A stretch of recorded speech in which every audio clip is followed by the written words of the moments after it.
Boa noite a todos, que a gloriosa graça e paz do Senhor Jesus seja com o meu, com o seu coração, com a nossa vida, em nome de Jesus na noite de hoje, amém?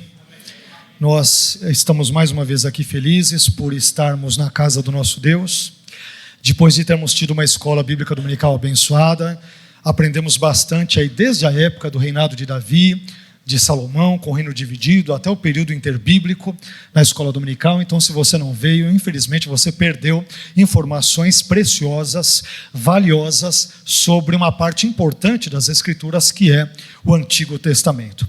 E por falar em parte importante da Bíblia, toda a parte da Bíblia, toda a Bíblia é importante, é claro, eu quero aproveitar e convidar vocês para abrirem as suas Bíblias num texto do Antigo Testamento que se encontra em 2 Crônicas, capítulo 7 e versículos 13 a 16. Uma passagem muito conhecida, sobretudo no versículo 14, mas nós vamos lê-la dentro desse seu pequeno contexto e vamos ver o que Deus tem a nos instruir, a nos ensinar na noite de hoje. 2 Crônicas, capítulo 7, versículos 13 a 16.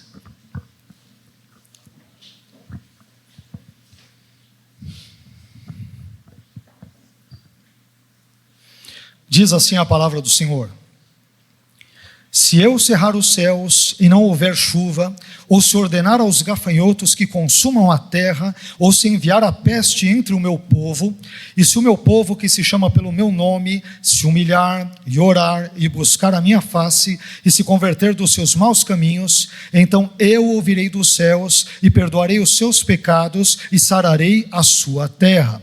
Agora estarão abertos os meus olhos e atentos os meus ouvidos à oração deste lugar. Porque agora escolhi e santifiquei esta casa, para que o meu nome esteja nela perpetuamente, e nela estarão fixos os meus olhos e o meu coração todos os dias, somente até aqui. Amém? Vamos pedir ao Senhor que nos abençoe, que Ele use a palavra dEle, a graça dEle, a misericórdia dEle, o amor dEle, a presença dEle, para falar ao nosso coração e para nos instruir nos seus caminhos. Senhor, nós bendizemos o seu nome, nós te agradecemos pelo dia que o Senhor nos deu, que está nos dando, nos proporcionando.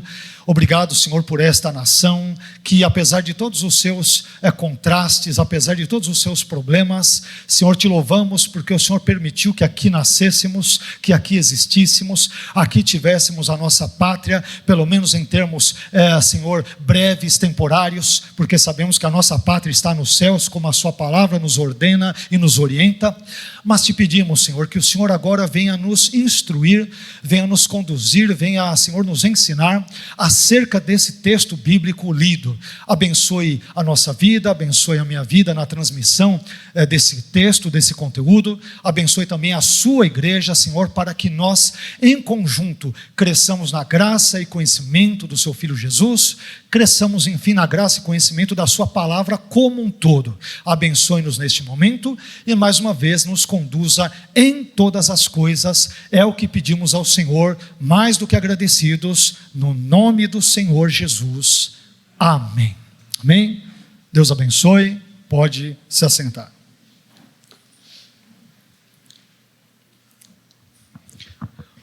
O tema da nossa mensagem na noite de hoje é: o que fazer diante dos problemas da vida?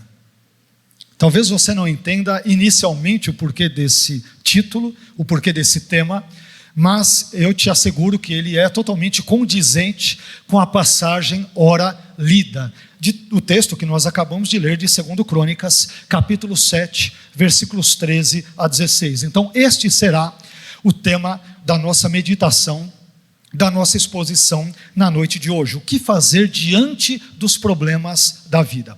Afinal de contas, todos nós experimentamos, vez por outra, muitos, variados, diversos problemas, não é isso?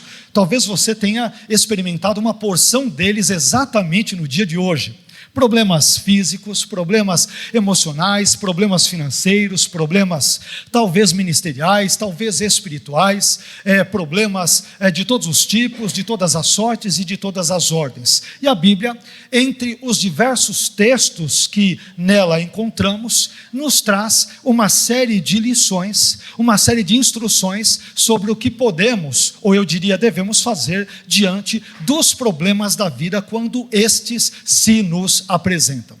Mas, meus irmãos, para entendermos melhor o contexto dessa passagem bíblica que lemos, de 2 Crônicas 7, versículos 13 a 16, nós temos que retroceder, temos que recuar até o início do livro de 2 Crônicas e a partir de então traçar uma breve retrospectiva dos acontecimentos até que cheguemos brevemente no texto que nós acabamos de ler.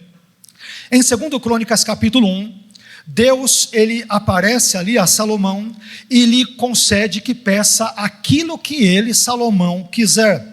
E aí nós vemos que Salomão pede a Deus, podendo pedir-lhe uma série de coisas. Salomão lhe pede que lhe dê ali sabedoria e conhecimento para que ele pudesse governar o povo de Israel, e Deus então consequentemente concede a Salomão aquilo que ele lhe pedira.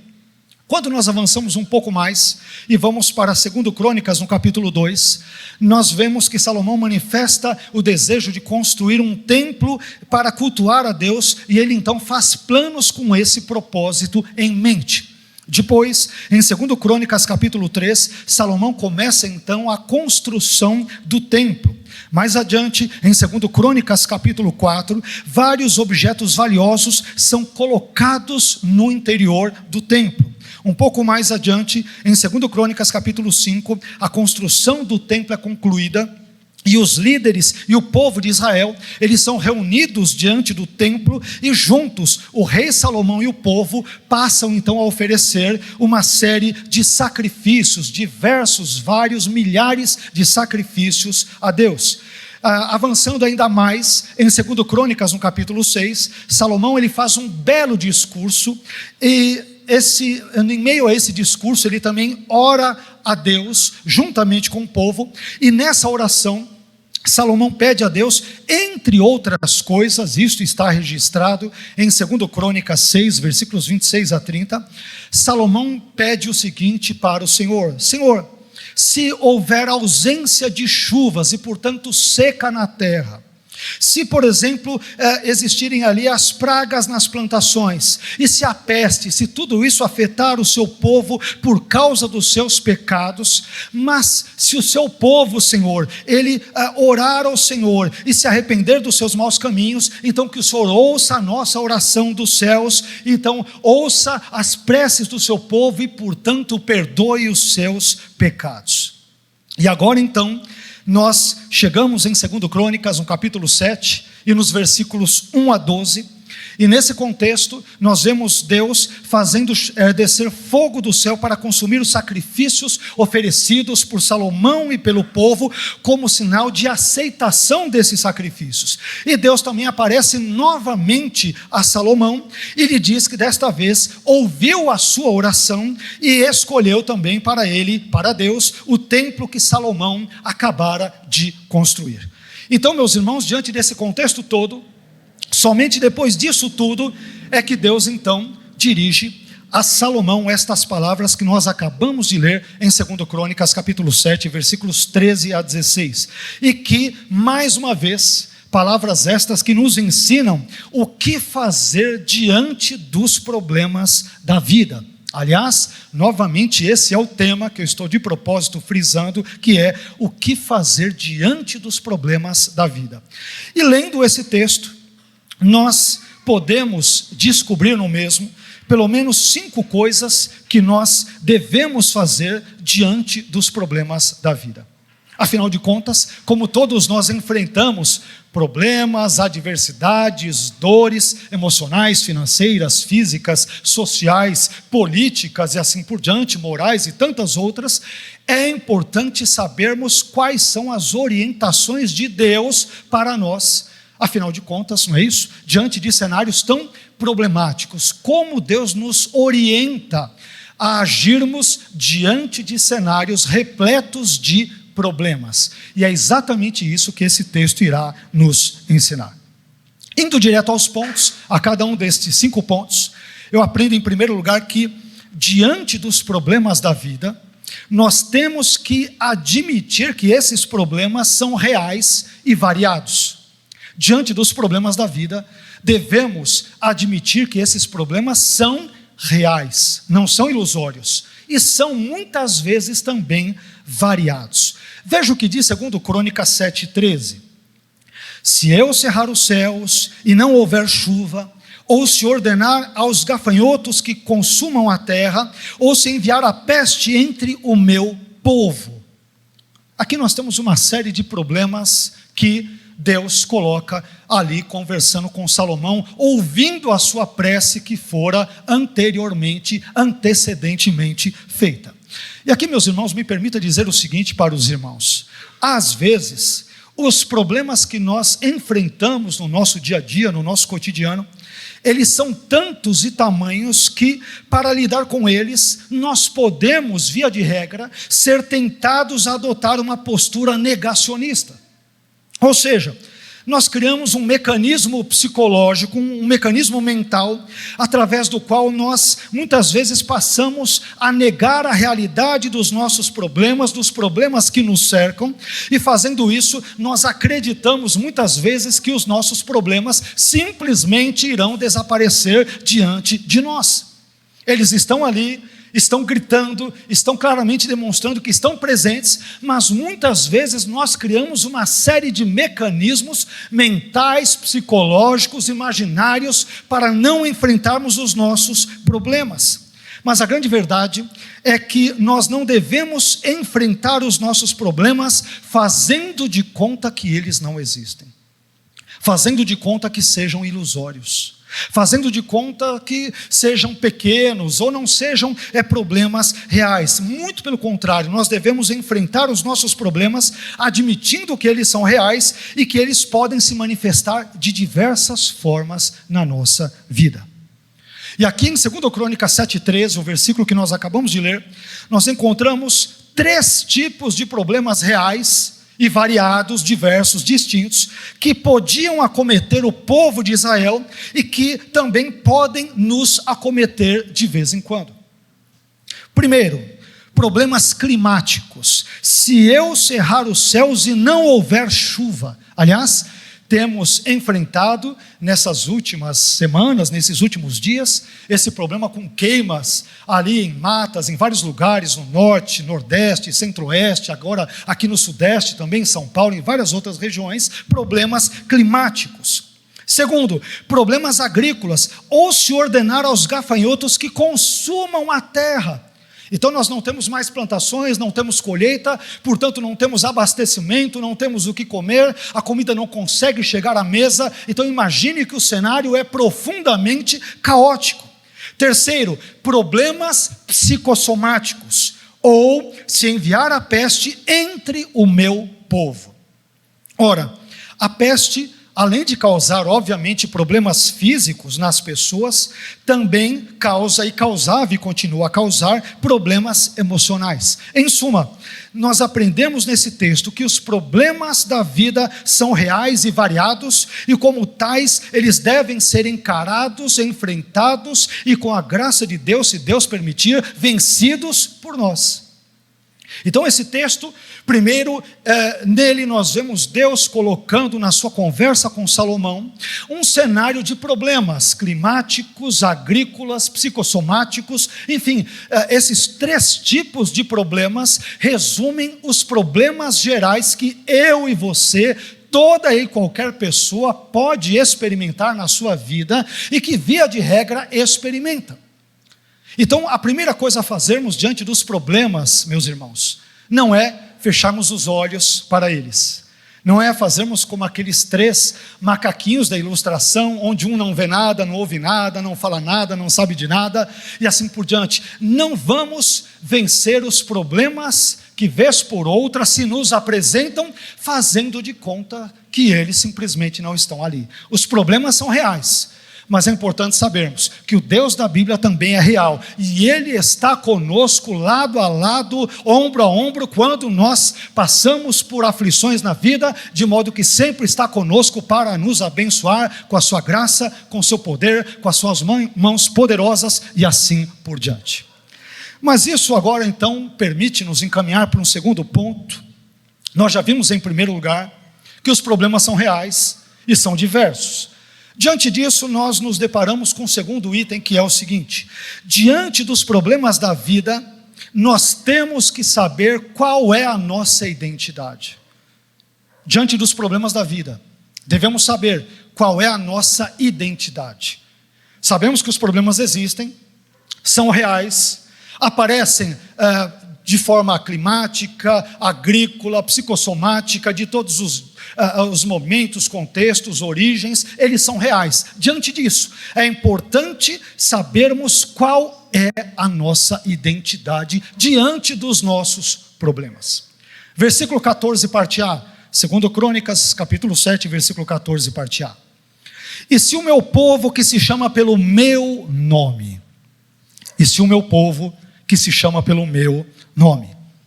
aqui, meus irmãos, Deus revela a identidade do seu povo por meio de duas simples e bem semelhantes expressões. Primeiro, Deus chama o seu povo de meu povo. Ele diz: e se o meu povo. Meus irmãos, assim como Israel não era um povo sem dono, da mesma forma a igreja também não é um povo sem dono. Em Mateus capítulo 16, versículo 18, Jesus chamou a igreja claramente de minha igreja. Portanto, a igreja, ela tem um dono, ela tem um Senhor, ela tem um cabeça, ela tem um Salvador, e ele se chama Jesus Cristo de Nazaré. E nós lemos em 1 Pedro 2,10 algo interessante. O apóstolo Pedro escreveu em 1 Pedro 2,10 que nós em outro tempo não éramos povo, mas agora nós somos povo de Deus. A igreja, portanto, não é um povo qualquer, a igreja é povo de Deus. Então, diante dos problemas da vida, devemos saber que nós servimos a um Deus que é todo poderoso, e que Ele é o nosso dono, e que nós somos o povo dEle, e que se nós clamarmos, Ele tem poder para ouvir as nossas preces e as nossas orações. Em segundo lugar, também aprendo nesse texto que Deus diz que o seu povo se chama pelo seu nome. Isto é, se chama pelo nome de Deus. O texto bíblico diz: o povo que se chama pelo meu nome. Nós sabemos que o nome de uma pessoa era algo muito importante no contexto do pensamento judaico antigo, porque o nome, ele revelava, por exemplo, os atributos, as características, a natureza e as qualidades ou a essência também de uma pessoa. Portanto, o fato de Israel ser chamado pelo nome de Deus significa que Israel é o povo de um Deus cujo nome tem uma série de facetas. Porque dentro do nome de Deus, ou seja, nos atributos de Deus, na essência de Deus, nas qualidades de Deus, nas características de Deus, nós descobrimos que Deus é bondoso, é compassivo, Ele é eterno, Ele é generoso, Ele é grande, Ele é justo, Ele é majestoso, Ele é onibenevolente, Ele é onipotente, Ele é onipresente, Ele é onissapiente, Ele é onisciente e assim por diante. Em resumo, não nos esqueçamos da nossa identidade. Nós, a igreja de Cristo, nós somos o povo de Deus e Deus é o nosso Senhor. E portanto, diante dos problemas, por maiores, mais diversos que possam se nos apresentar, não estamos sós, porque Deus está conosco. Ele vai à nossa frente, Ele nos guia, Ele nos abençoa e Ele nunca nos deixa sós em meio aos problemas e adversidades da nossa vida. Amém? Isso nos possibilita descobrirmos outra lição importante que diz respeito aos problemas que nós enfrentamos na vida. Em terceiro lugar, diante dos problemas da vida, nós temos que tomar as atitudes corretas. Diante dos problemas da vida, em terceiro lugar, nós temos que aprender a tomar as atitudes corretas. Não adianta se desesperar, Não adianta recorrer ao homem que não pode ajudar, não adianta procurar uma série de soluções que, em última análise, acabam se tornando becos sem saída. Não, diante dos problemas da vida, nós temos que tomar as atitudes corretas. E onde estão essas atitudes? Por favor, acompanhe comigo. 2 Crônicas 7, versículo 14, parte B. Se humilhar e orar, e buscar a minha face, e se converter dos seus maus caminhos. Diante dos problemas da vida, meus irmãos, nós podemos ser tentados, como eu disse, a tomar uma série de atitudes precipitadas, erradas, equivocadas, e assim por diante. Diante dos problemas da vida, nós podemos, por exemplo, nos afundar nas drogas e no álcool, podemos nos afundar ali na pornografia, na prostituição, podemos recorrer a um agiota, podemos nos isolar de todos à nossa volta, podemos talvez até abandonar a nossa fé, e em última análise, podemos até mesmo pensar em desistir da nossa própria vida. Às vezes, os problemas da vida são tão grandes, são tamanhos, são tão cruéis, são tão ruins, são tão terríveis, são tão opressores, eles são tão contundentes, eles são tão terríveis que nós pensamos muitas vezes em desistir simplesmente da nossa vida. Mas aqui em 2 Crônicas 7,14, parte B, Deus ordena ao seu povo que tome 3 atitudes diante dos problemas da vida. Vamos vê-las agora apenas com um pouquinho mais de detalhes. Em primeiro lugar, Deus ordena ao seu povo que se humilhe. Se o meu povo, que se chama pelo meu nome, primeiro, se humilhar. Deus ordena que diante dos problemas, o povo dele, o povo de Deus, se humilhe. E aqui, meus irmãos, eu tenho pelo menos 4 boas razões para me humilhar diante de Deus. Não sei você, poderia dar muitas e muitas e muitas outras, mas eu vou citar só 4 delas. 4 razõezinhas bem básicas, bem sutis, bem simples, facilmente compreensíveis, que nos mostram por que devemos nos humilhar diante de Deus.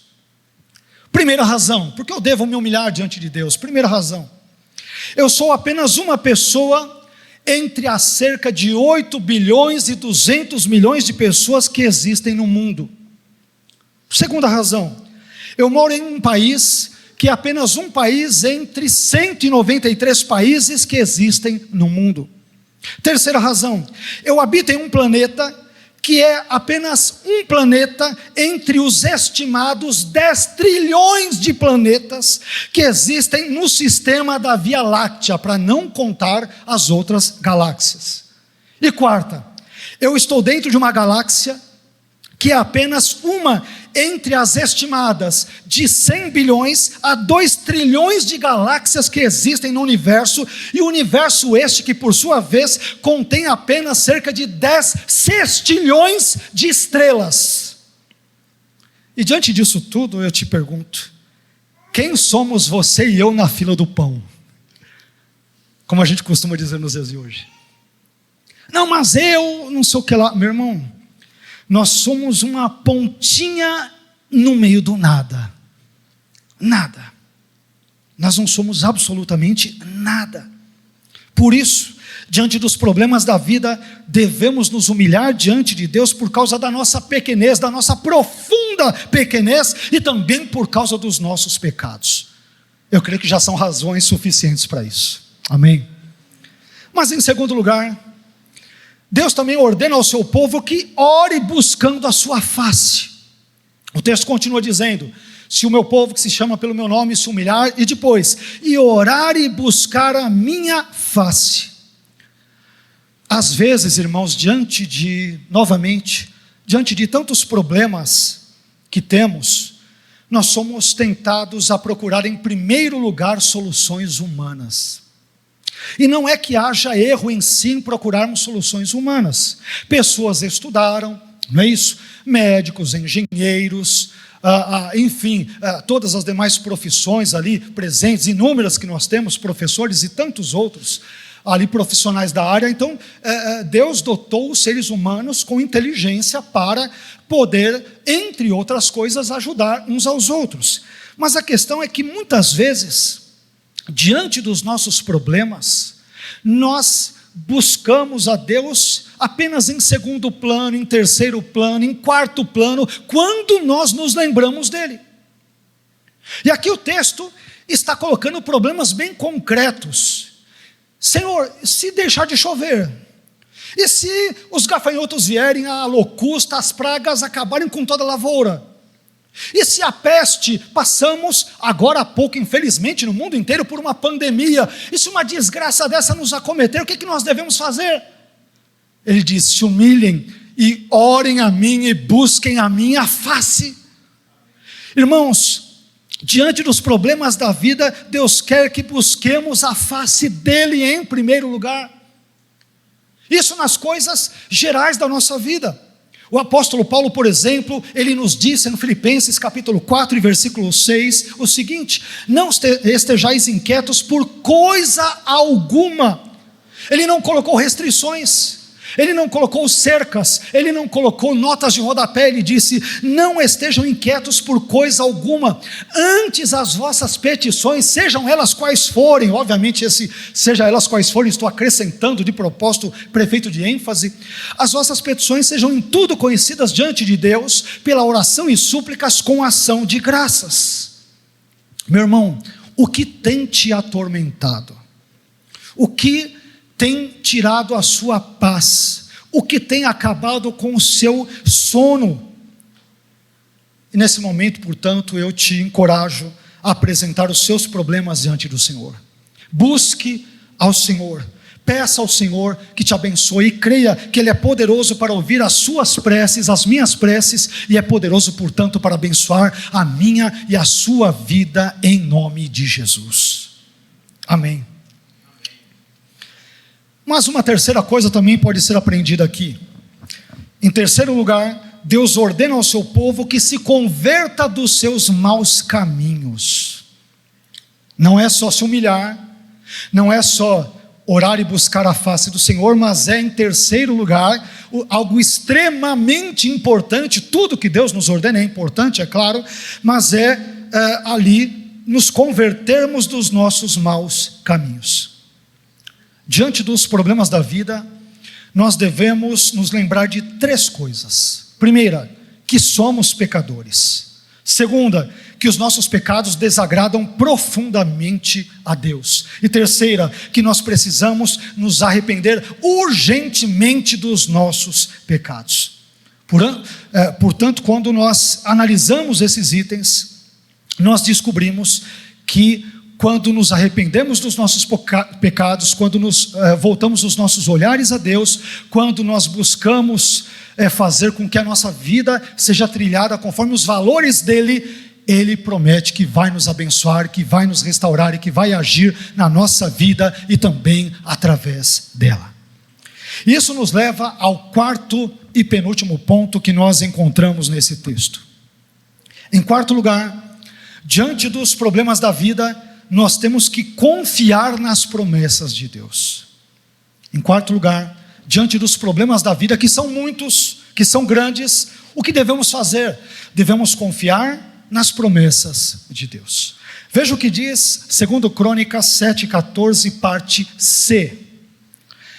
Deus diz: então eu ouvirei dos céus, e perdoarei os seus pecados, e sararei a sua terra. Aqui, quando o povo de Deus toma a atitude de se humilhar, de orar e de se converter dos seus maus caminhos, Deus então promete fazer três coisas na vida do seu povo. Em primeiro lugar, Deus promete ouvir as orações do seu povo. Ele diz: então eu ouvirei dos céus. Isso é muito sério, meus irmãos. Quando nós nos humilhamos, quando nós oramos e quando nós nos convertemos dos nossos maus caminhos, Deus ouve a nossa oração. Ele atende às nossas súplicas, Ele atende às nossas petições, não porque mereçamos ser atendidos, mas porque Ele prometeu nos ouvir, e Ele não é homem para que minta, é o Filho do homem para que volte atrás. Ele cumpre tudo aquilo que promete na sua gloriosa, infalível, grandiosa palavra. Se mudarmos de vida, Ele promete que nos ouve. Ele promete que nos ouve. Em segundo lugar, Deus também promete perdoar os pecados do seu povo. Que coisa boa! E perdoarei os seus pecados. Quando nós nos humilhamos, quando nós oramos e quando nós nos convertemos dos nossos maus caminhos a Deus, então Deus simplesmente perdoa os nossos pecados.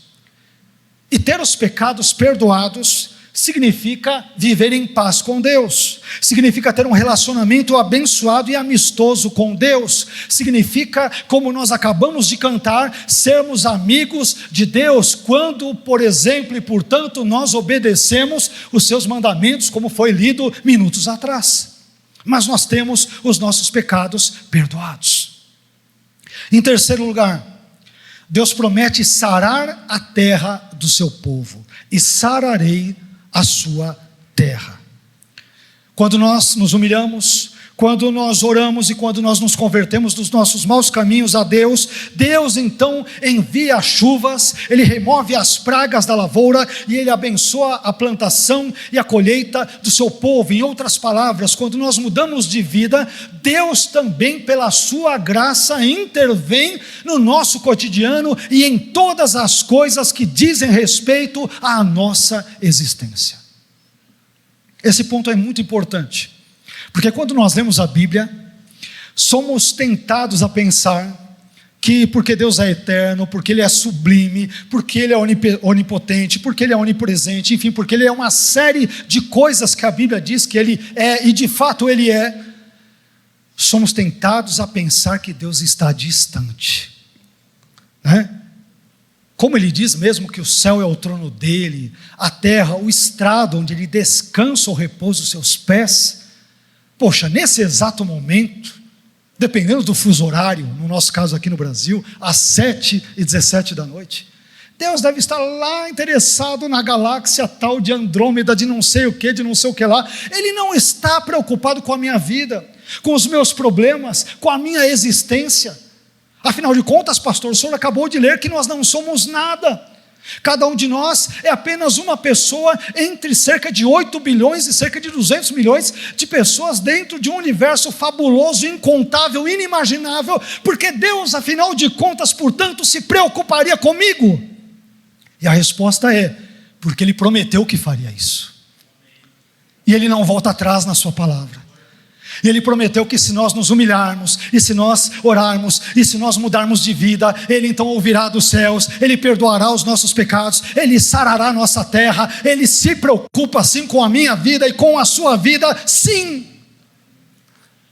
É isso que nós aprendemos na Bíblia.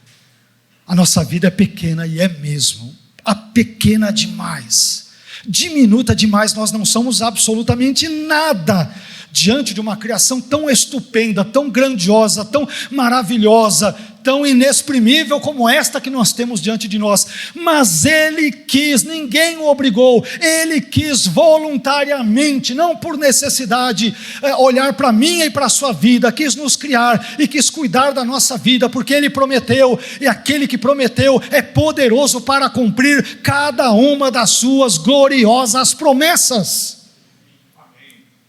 Isso nos leva a um último ponto na nossa mensagem de hoje. Em quinto e último lugar, diante dos problemas da vida, nós temos que saber quem Deus é. Quem Deus é. Começamos falando que devemos saber que os problemas são reais e são. Devemos saber que nós somos o povo de Deus. Devemos tomar atitudes corretas, não é isso que nós acabamos de ver? Devemos confiar em Deus e nas suas promessas, e depois disso tudo, o que devemos fazer em último lugar? Diante dos problemas da vida, nós temos que saber quem Deus é.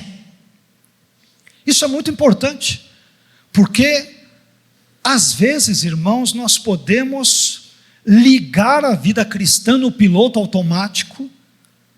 Todos os domingos eu vou à igreja, às 17 horas tem escola bíblica dominical, às 18 tem o culto demora mais ou menos 2 horas, eu termino, vou para a cantina, alguns não vão direto para casa, e de repente nós ligamos o modo crente domingueiro, né?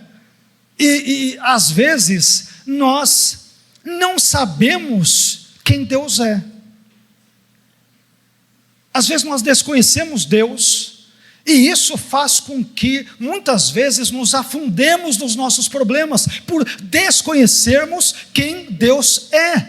E Ele nos revela quem é, além de fazê-lo pela criação, Ele também o faz, sobretudo, por aquela que é chamada de revelação especial, que é a sua palavra, como por exemplo a partir do texto que nós estamos lendo. Então, irmãos, se quisermos aprender a lidar com os problemas, devemos saber quem Deus é.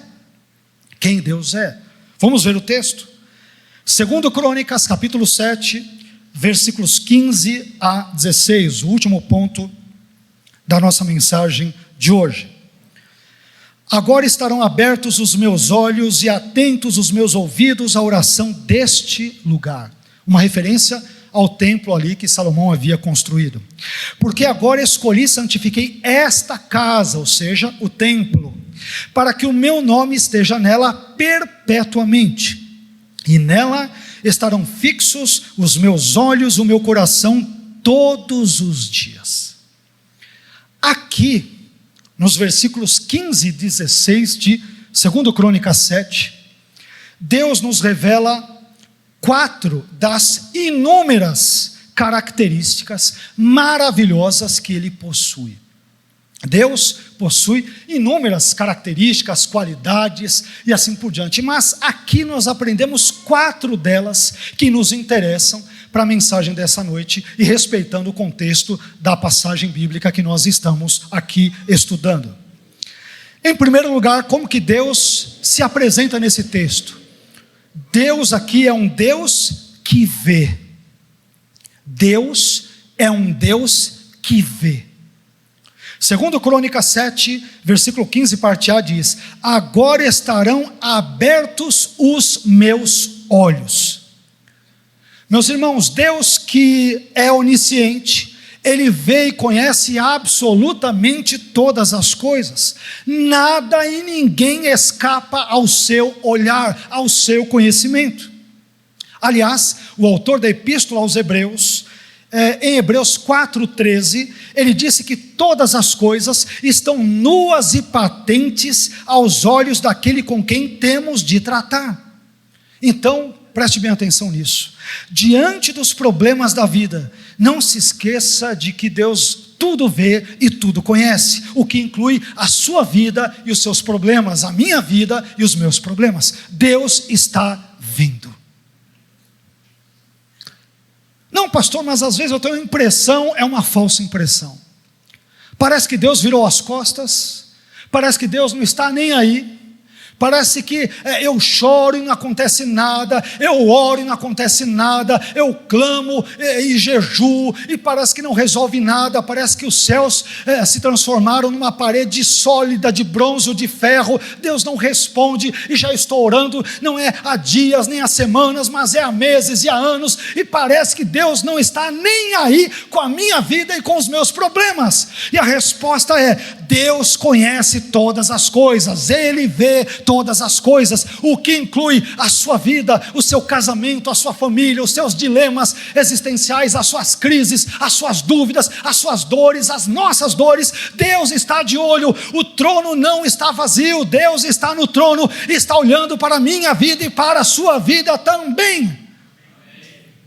Também, Deus está de olho, Ele conhece, Ele sabe o que se passa no seu coração, meu irmão.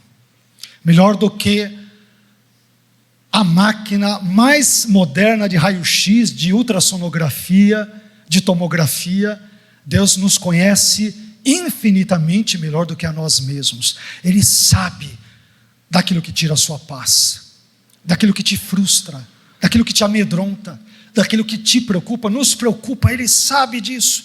Portanto, o texto aqui de Crônicas nos ensina que Deus é um Deus que vê, Ele vê todas as coisas e sabe exatamente o que você e eu estamos passando, por exemplo, neste exato momento. Em segundo lugar, Deus também é um Deus que ouve. Ele não só vê, Ele ouve. 2 Crônicas 7, versículo 15, parte B, diz: e atentos os meus ouvidos à oração deste lugar. Isso nos mostra mais uma vez, sabe o quê? Que o Deus da Bíblia não age com indiferença. Ele não é indiferente para com as nossas situações adversas, novamente para com os nossos problemas, para com aquelas situações que nos afligem, que tiram a nossa paz e assim por diante. Diante das nossas dores ou diante dos nossos sofrimentos, nós temos um Deus que nos ouve, um Deus que está ali atento com seus ouvidos à nossa oração, e Ele espera que falemos com Ele, que oremos, que busquemos a presença dEle, não porque Ele precisa, como se Deus estivesse no seu trono se sentindo solitário, numa crise existencial divina, e precisasse falar conosco. Não, Deus não precisa falar conosco, mas Ele quer falar conosco, porque Ele é bondoso, porque Ele é gracioso, Ele quer ouvir os seus filhos, tal como um pai terreno quer ouvir a voz dos seus filhos terrenos. O Pai Celestial quer ouvir a voz do povo dEle, por exemplo, da sua igreja. Ele quer nos ouvir. Aliás, meus irmãos, Deus, Ele providenciou uma solução para o maior dos nossos problemas, ou seja, os nossos pecados, enviando Jesus para morrer na cruz em nosso lugar. Em resumo, não se esqueça de que você está diante de um Deus que ouve. Por isso, mais uma vez, meu irmão, busque a Deus, fale com Ele, clame a Ele, peça a Ele, e Ele é poderoso para ouvir a minha e a sua prece, a minha e a sua oração, o meu e o seu clamor, por exemplo, na noite de hoje. Ele pode ouvir. Em terceiro e penúltimo lugar, Deus é um Deus que escolhe e santifica. Não apenas vê e conhece todas as coisas, não apenas ouve, está atento, não trata-nos com indiferença, mas esse Deus também escolhe e santifica. Veja o que diz 2 Crônicas 7,16, parte A. Porque agora escolhi e santifiquei esta casa, ou seja, o templo, para que o meu nome esteja nela perpetuamente. Perceba que o Deus da Bíblia é um Deus que escolhe pessoas e lugares, e é um Deus que também santifica essas pessoas e lugares que Ele mesmo, Deus, escolheu. Ou seja, Deus é um Deus que separa essas pessoas e lugares escolhidos por Ele para o seu próprio uso e para os seus propósitos. Sendo assim, meus irmãos, confiemos em Deus, confiemos nesse Deus que escolhe e que santifica conforme os seus propósitos maravilhosos e muitas vezes insondáveis. Deus sabe sempre, sempre, sempre o que faz. Por mais que da perspectiva de cá, não da perspectiva de lá, mas da perspectiva humana, isso nos pareça estranho, isso nos pareça esquisito, isso nos pareça incomum, isso nos pareça fora de lugar, isso nos pareça a pior resposta. Não importa o que isso nos pareça, Deus está no controle da história, Ele sabe por onde dirige a mesma, por onde conduz a mesma, e portanto Ele sabe o que escolhe, quem escolhe e como santificar, e assim por diante. Por fim, em quarto e último lugar, Deus é um Deus que cuida. Essa é a última resposta que encontramos aqui diante do nosso tema, o que fazer diante dos problemas da vida. Em último lugar, a característica divina importante nesse texto é que o Deus da Bíblia, o Deus desse trecho bíblico que lemos, é um Deus que cuida. Veja o que diz o finalzinho de 2 Crônicas 7,16, parte B. E nela, isto é, na casa, no templo, estarão fixos os meus olhos e o meu coração todos os dias. Aqui coração não é coração literalmente, né? O hebraico aqui, a palavra para coração tem um sentido também de mente, de self, o interior, ou seja, o interior de Deus. Há um lugar no interior de Deus, por exemplo, para a casa dele, para o templo, para com os israelitas, aqui naquele contexto do período do 10º século a.C., portanto há 3.000 anos atrás aproximadamente. O interior de Deus, a mente de Deus, o coração dele, ou seja, o seu aspecto interno estava voltado para isso. Irmãos, diante dos problemas da vida, não nos esqueçamos de que nós servimos a um Deus que cuida de nós.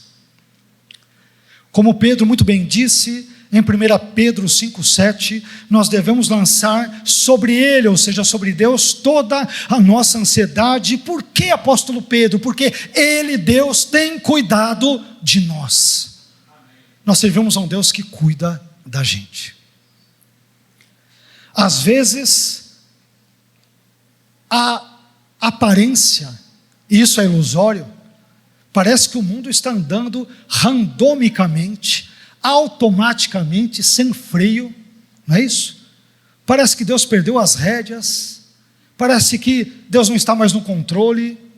A gente vê tanta desgraça, tanta corrupção, tanto pecado, tanto problema de todo tipo, de toda sorte, de toda ordem, problemas que nós não víamos talvez há 10, 20, 30 anos atrás e vemos hoje.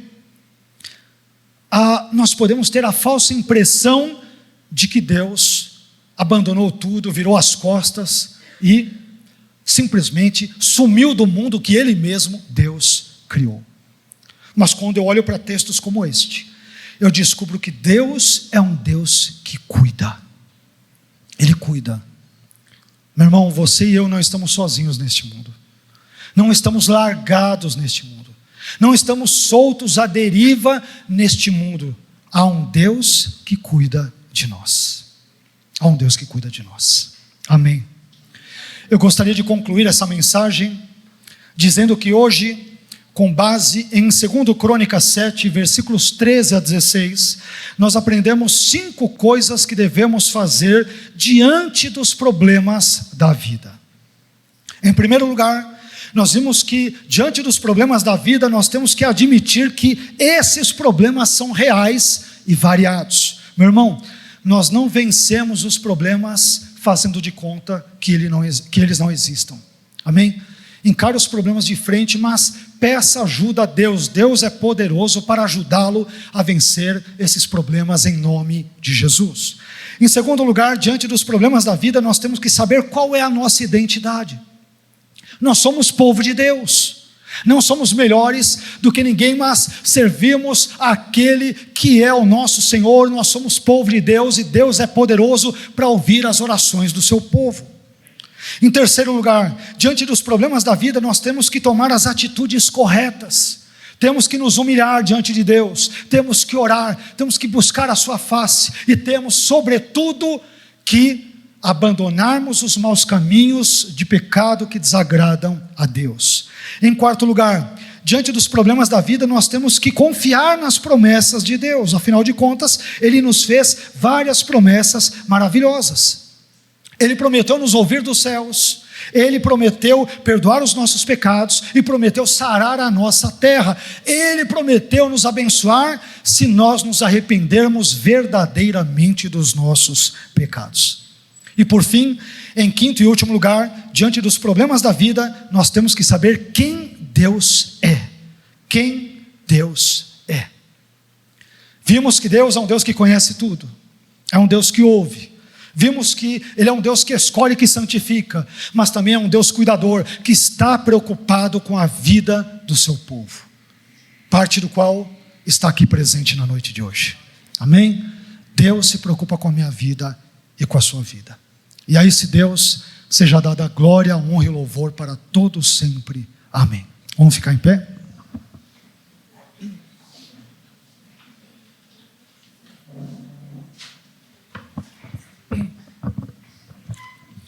Vamos pedir ao Senhor que nos abençoe, que continue a cuidar de nós nesse momento. Passamos por problemas muito delicados na nossa vida.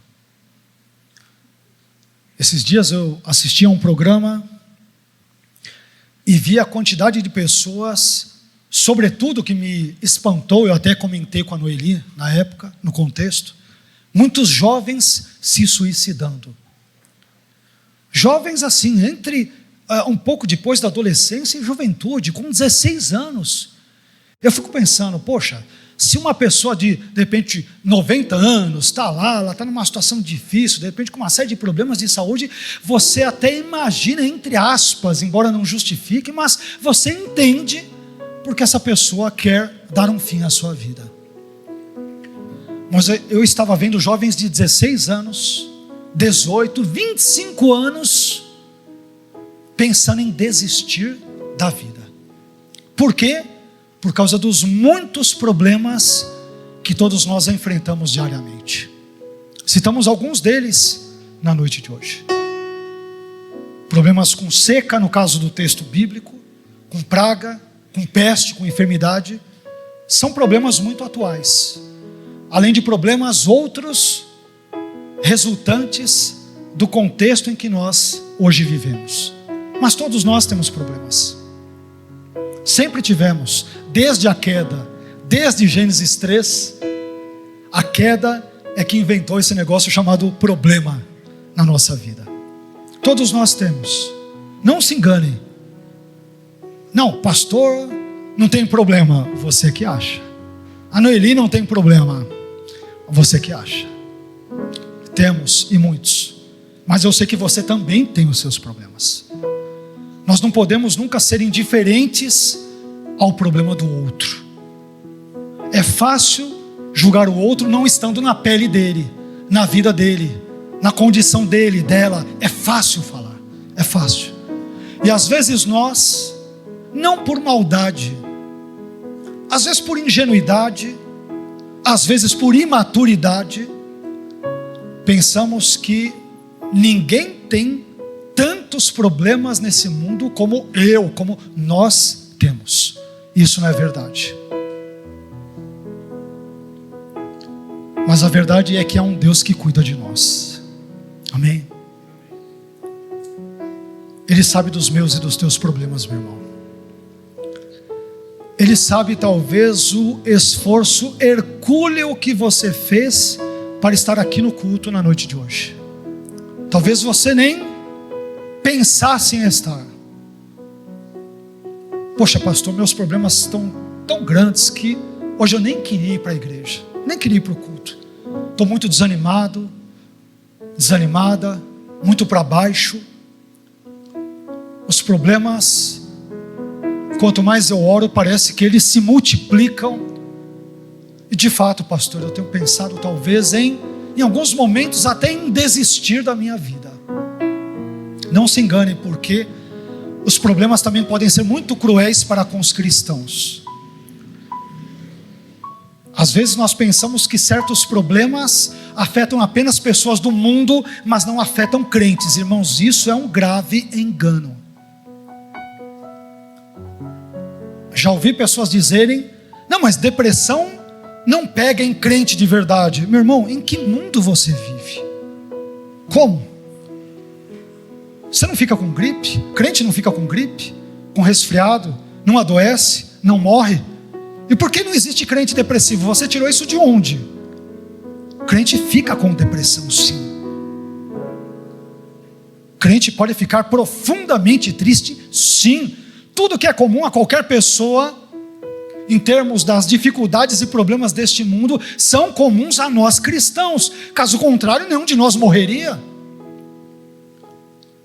Então, meu irmão, cuidado com esses ensinos falsos por aí. A crente não tem isso, não tem aquilo. Tem sim. É feito do mesmo material que o não crente. Nós temos sentimentos. Portanto, a tristeza pode sim nos acometer. A depressão pode sim, infelizmente, bater a nossa porta. Tentativas suicidas podem sim rondar a vida de um cristão. E eu estou tocando nesses assuntos porque eu sei que eles são delicados, mas são importantes. Às vezes nós estamos aqui na igreja, às vezes eu estou aqui no púlpito pregando, e talvez algum irmão possa, por N razões, pensar: mas o pastor não sabe como está a minha vida. E eu posso não saber mesmo, meu irmão.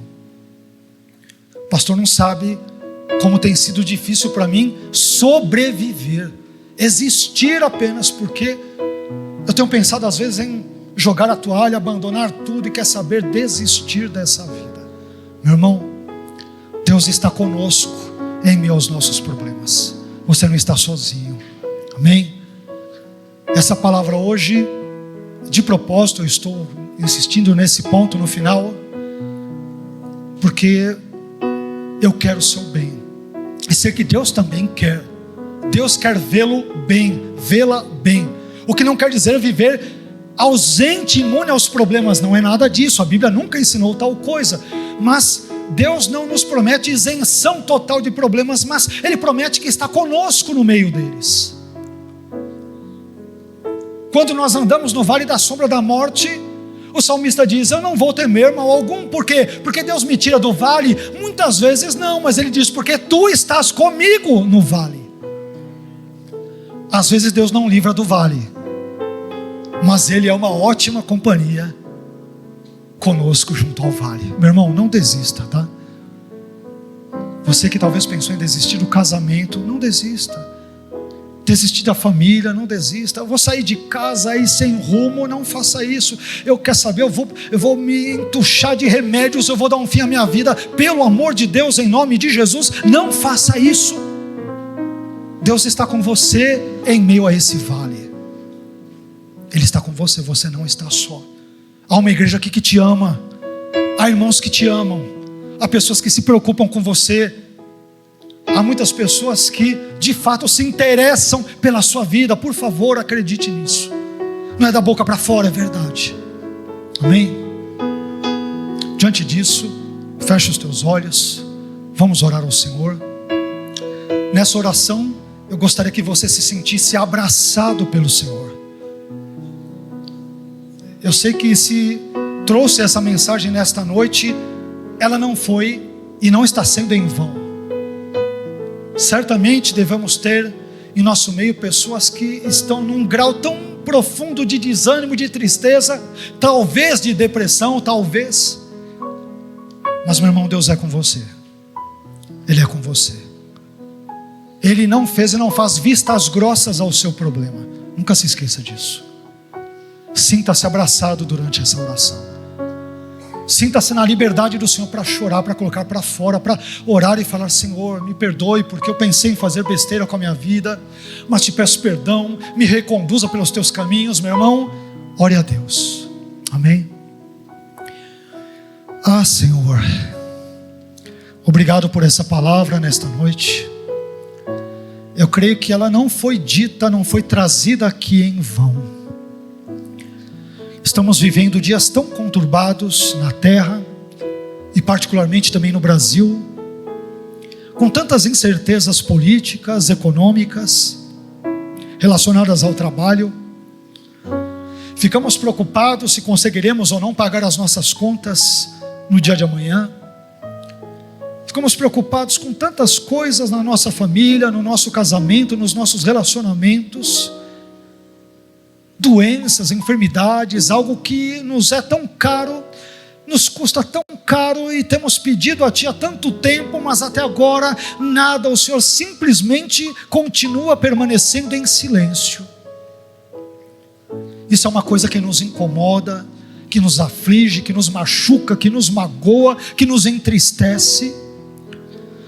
Ah, Senhor, mas diante dos problemas da vida, nós aprendemos nessa noite que podemos contar com a Sua presença, podemos contar com o Seu consolo, podemos contar com a presença querida, amiga dos nossos irmãos em Cristo, de pessoas que de fato se interessam, Senhor, com a nossa vida, com a nossa história.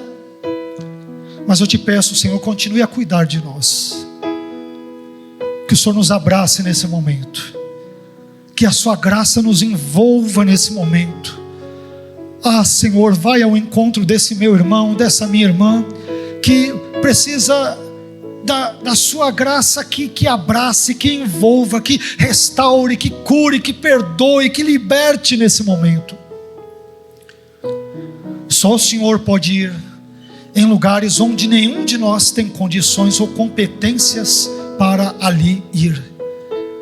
O Senhor pode ir onde às vezes o médico, às vezes o psicólogo, às vezes o psiquiatra, às vezes o juiz, às vezes o advogado, às vezes o engenheiro, às vezes o profissional, o perito não pode ir. O Senhor pode ir nesses lugares e pode restaurá-los, pode curá-los, pode reverter a situação. O Senhor pode abençoar, o Senhor pode fazer isso. Eu sei, nós sabemos que o Senhor não está sob nenhuma obrigação ou coação de fazê-lo, nós sabemos muito bem disso, mas por outro lado sabemos que o Senhor pode intervir na nossa vida, o Senhor pode intervir no nosso casamento, o Senhor pode intervir na nossa família, o Senhor pode intervir no nosso trabalho, o Senhor pode intervir no nosso ministério, o Senhor pode intervir na nossa vida espiritual. O Senhor pode mudar a nossa história, Senhor. Mas não permita que ninguém aqui venha atentar contra a sua própria vida. Cuide dos meus irmãos, Senhor. Cuide dos seus sentimentos, cuide dos seus pensamentos.